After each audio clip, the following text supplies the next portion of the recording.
पुरै त्रिशुली आमा लाइभ यो चाहिँ है गाइस यस्तो लाइभ छ। ओहो पुरा ड्याम फुटेर आयो यार, पुरा चाइनाको ड्याम फुटेर आएर रहेछ। आमा ल यहाँ हामीले अब ओहो यार यो पुरै ड्याम फुटेर आएको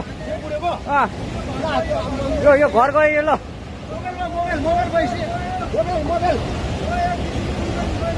त्रिशुली बजारै गयो यार ल गयो यार।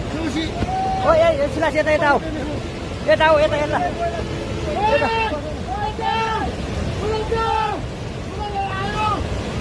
आमा यार